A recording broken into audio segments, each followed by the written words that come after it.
Two wheeler company Bajaj auto शानदार results, stock बहुत अच्छा कर रहा है। इनफैक्ट अगर आप क्वार्टरली रिजल्ट्स का आंकड़ा देखें 10,000 करोड़ का रेवेन्यू क्रॉस हुआ है इस क्वार्टर में। और बजाज ऑटो के एग्जीक्यूटिव डायरेक्टर राकेश शर्मा जी आज हमसे बात करने के लिए शो पे मौजूद है। आप इनको सुनना ज़रूर चाहेंगे पंकज। राकेश जी बहुत बहुत शुक्रिया। शानदार परफॉर्मेंस, बट उससे ज़्यादा भी जो बाजार को बहुत ज़्यादा पसंद आया वो था मैनेजमेंट कमेंट्री थर्ड क्वार्टर के लिए। सबसे पहले आप मुझे बताएं कि जो क्वार्टरली रेवेन्यू नंबर आपका 10,000 करोड़ का आंकड़ा पार हुआ है, इसने आपके शेयर होल्डर्स के उम्मीदें और बढ़ा दी हैं।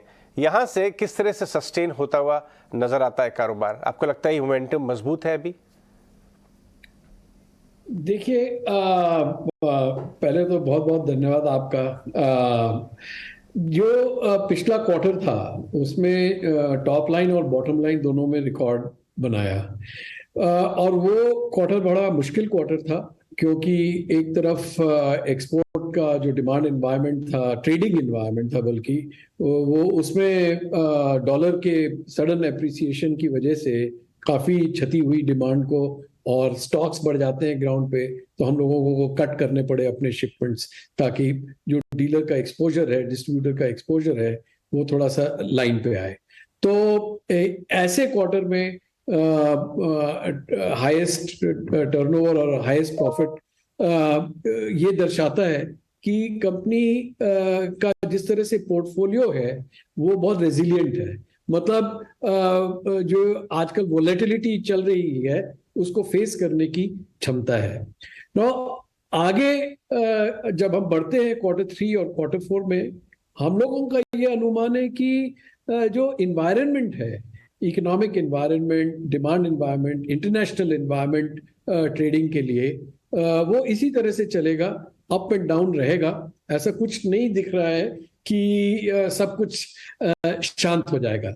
लेकिन पिछले 1-2 क्वार्टर से जो कंपनी ने एक्शंस लिए हैं, और पर्टिकुलरली पिछले क्वार्टर में, वो ये दर्शाते हैं कि जो आने वाले क्वार्टर्स हैं उसको हमको, अगर ये वॉलेटाइल भी रहा तो हम उसको फेस करने के लिए पूरी तरह से केपेबल है। इसीलिए मैं ये कह रहा हूं कि क्वार्टर 3 में हमारी चेष्टा ये रहेगी कि जो परफॉर्मेंस क्वार्टर 2 में हुआ, जो कि रिकॉर्ड ब्रेकिंग परफॉर्मेंस था, वही टॉप लाइन और बॉटम लाइन का हमारा टारगेट है।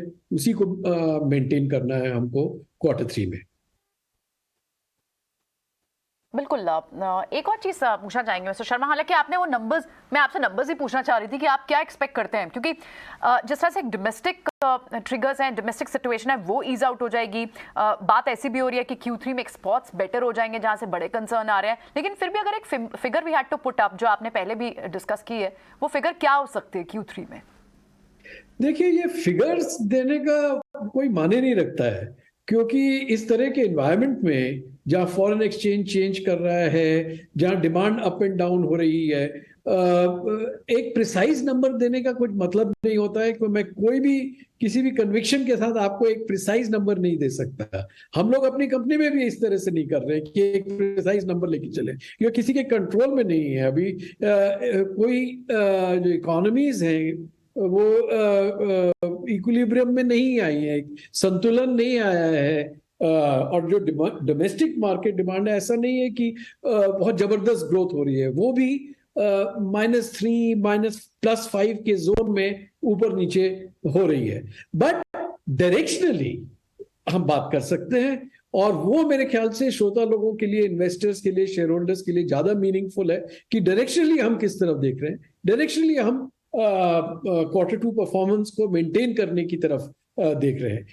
प्रिसाइज नंबर देने से मेरे ख्याल से कोई लाभ नहीं होता, और उसके ऊपर ज्यादा वजन नहीं देना चाहिए।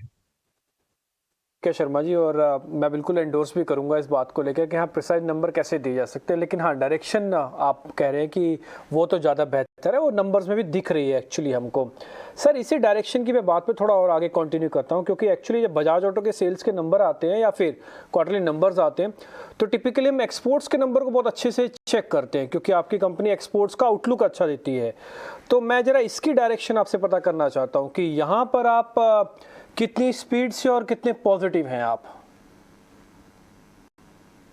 देखिए, यहां पर मैं 2 चीजें एक्सप्लेन करना चाहूंगा। जो क्वार्टर 2 में एक्सपोर्ट का परफॉर्मेंस गिरा, वो इस वजह से गिरा फंडामेंटली कि डॉलर में जबरदस्त डेप्रिसिएशन आया और डॉलर्स इमर्जिंग मार्केट इकोनॉमीज से निकल गए, जिससे कि जो डॉलर अवेलेबल होता है ट्रेड के लिए उसमें बहुत कमी आई। लोग एलसीज नहीं खोल पाए, एडवांस पेमेंट्स नहीं कर पाए, और इंटरनेशनल ट्रेड का इसके ऊपर बड़ा इम्पैक्ट पड़ा।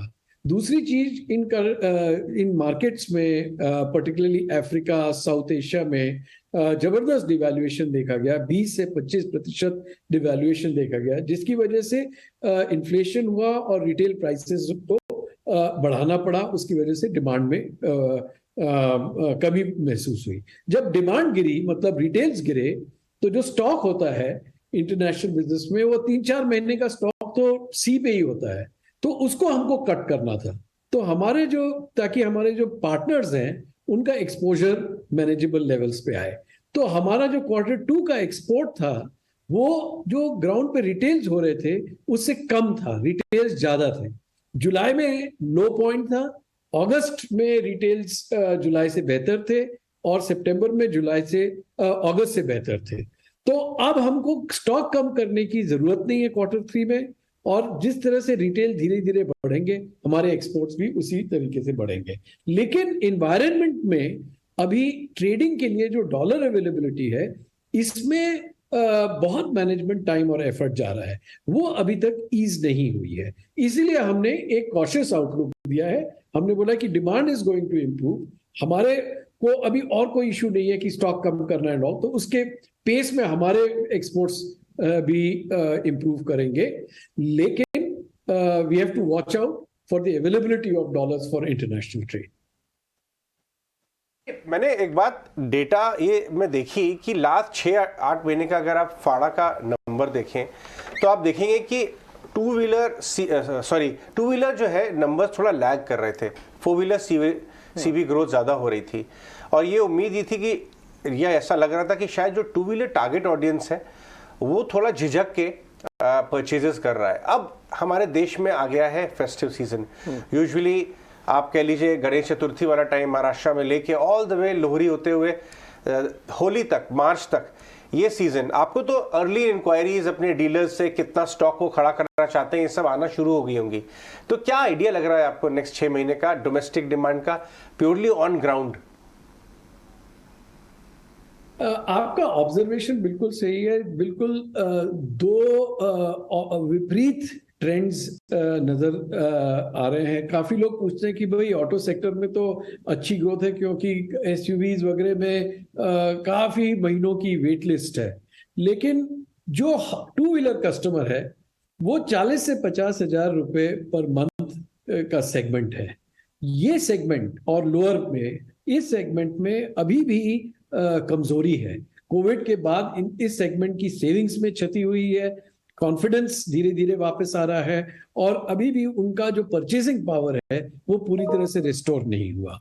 इसलिए हम देख रहे हैं कि जो टू व्हीलर का सेगमेंट का सेक्टरल परफॉर्मेंस है इंडस्ट्री का, वो 4 व्हीलर से कहीं कम है, और वो सिर्फ इसलिए क्योंकि जो कस्टमर है वो बिल्कुल बिल्कुल अलग है।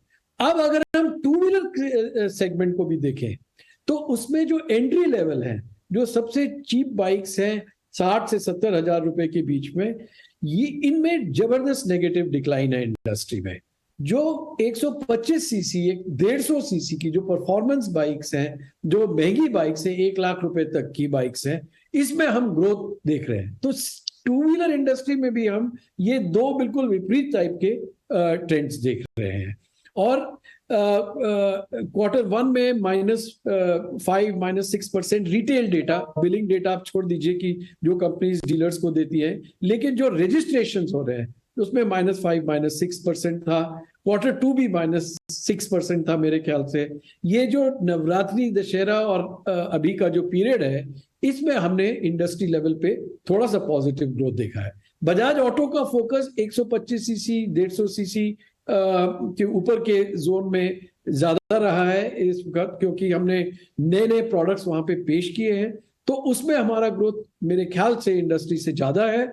और बिकॉज ये सेगमेंट भी एंट्री लेवल सेगमेंट से ज्यादा ग्रो कर रहा है, तो इसलिए ओवरऑल हमारी ये आशा है कि हम इंडस्ट्री को आउटपेस करेंगे क्योंकि ये वाला जो सेगमेंट है जो हमारा मेन फोकस है उसका परफॉर्मेंस इंडस्ट्री लेवल पे ज्यादा अच्छा है और वहाँ ही हमारे न्यू प्रोडक्ट्स का भी परफॉर्मेंस अच्छा देखने को मिल रहा है। एब्सोल्युटली, बिल्कुल। बहुत बहुत शुक्रिया आज मिस्टर शर्मा हमें समय देने के लिए और ये सारे इंसाइट्स हमसे शेयर करने के लिए। तो Q3 में एक रॉबस्ट डिमांड और स्ट्रॉन्ग कमेंट्री बाजार में आप देखें तो स्टॉक पे रिएक्शन भी स्ट्रॉन्ग दिख रहा है। बहुत बहुत शुक्रिया आज समय देने के लिए। तो कॉर्पोरेट अर्निंग्स और इससे जुड़े हुए स्टॉक्स तो रिएक्ट कर रहे हैं और बाजार में हम देख रहे हैं कि रिकवरी भी अच्छी है। बैंक निफ्टी में 450 पॉइंट की रिकवरी, 400 पॉइंट की आपने बात बोली थी।